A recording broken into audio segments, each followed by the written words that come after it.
And all right, today we're doing an oil pan and oil change on the Audi. I ended up cracking the oil pan that's on it, so we got to put a new one on with some fresh gasket maker that's oil resistant, and then we're going to put an oil filter and oil change.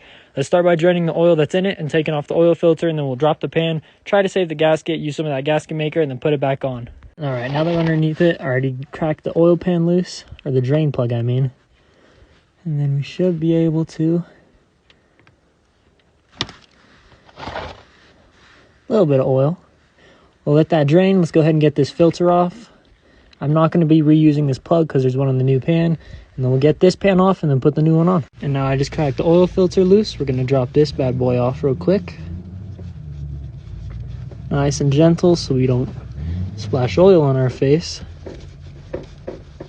And I love these K&N filters because they have that socket at the end. It makes it so easy to take these things off. They're always so tight. Just like so. Let that drain like that. And now we'll start by getting off most of these bolts. There's going to be bolts on the side of them for wires, I believe. These are not normal bolts. They're the Allen key. So make sure you get the right size if you have bolts like these. These are so easy to strip.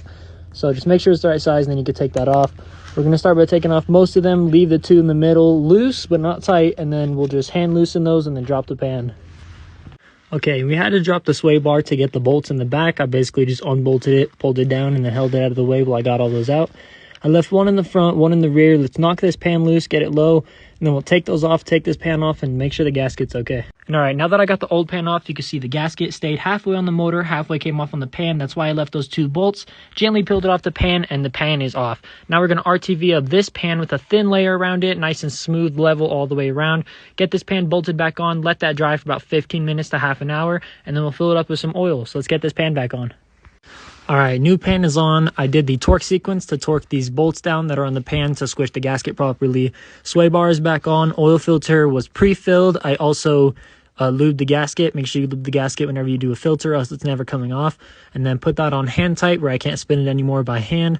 We're just going to wait for that gasket to dry, and then we can fill it up with oil and start it up. And all right, now we got to start it up and idling. It sounds horrible, but this motor does have 230,000 miles. I am going to be doing a V8 swap sooner or later, so I'm not trying to spend too much on this little V6.